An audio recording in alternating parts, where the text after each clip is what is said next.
Le marketing de réseau est-il pour les introvertis? Quand on pense marketing de réseau, on imagine souvent quelqu'un de charismatique, extraverti, toujours à l'aise en public, prêt à parler à n'importe qui dans la rue, à improviser une présentation devant 30 personnes ou à bombarder les réseaux sociaux en live. Et si toi, t'es plutôt du genre discret, observateur, pas très à l'aise dans des grands groupes, tu t'es sûrement déjà dit « le MLM, c'est pas pour moi ». Laisse-moi te poser une vraie question. Et si c'était justement pour toi? Abonne-toi si tu veux en savoir plus sur le MLM et surtout clique sur le petit pouce ci-dessous. Ça m'aide pour mes vidéos, merci. Et commente.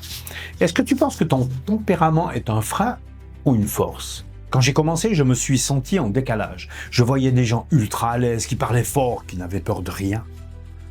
Et moi, j'étais là, à stresser avant chaque appel, à réécrire 15 fois un message avant d'oser cliquer sur « Envoyer », à me demander si j'étais légitime, si j'allais déranger, ou si je disais les bonnes choses. Mais tu sais quoi? Petit à petit, j'ai compris que le marketing de réseau ne demande pas que de la présence.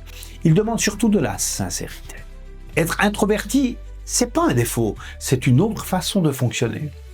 Les introvertis ont de super pouvoirs qu'on sous-estime dans ce métier. Ils écoutent plus que ce qu'ils parlent. Ils prennent le temps d'observer avant d'agir. Ils créent des liens profonds avec les bonnes personnes. Ils posent des questions qui comptent.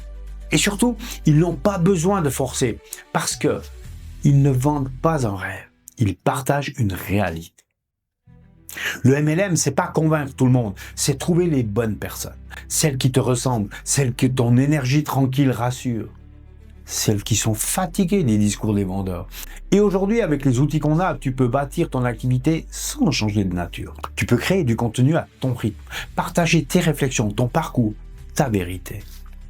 Et attirer les gens qui te comprennent parce que eux aussi sont comme toi.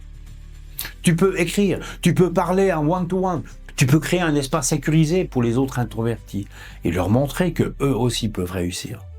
Alors oui, parfois tu devras sortir de ta zone de confort, mais pas pour devenir extraverti, pas pour jouer un rôle, juste pour étendre ta zone de calme. Pour apprendre à parler un peu plus fort sans crier, à prendre la parole quand c'est important, à poser ta voix, pas à copier celle des autres. Et tu verras que quand tu oses être toi, les bonnes personnes te remarquent. Je te le dis franchement, le marketing de réseau, c'est une opportunité puissante pour les introvertis. Parce que ce business n'est pas réservé aux grandes gueules. Il est réservé à ceux qui savent créer une relation de confiance.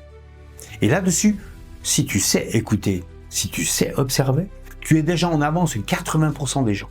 Alors non, tu n'as pas besoin d'être brillant, tu dois juste être vrai. N'oublie pas de t'abonner, de liker et de partager. Et comment? Est-ce que tu pensais que ton côté introverti t'empêchait d'avancer? Est-ce que tu veux qu'on en parle ensemble?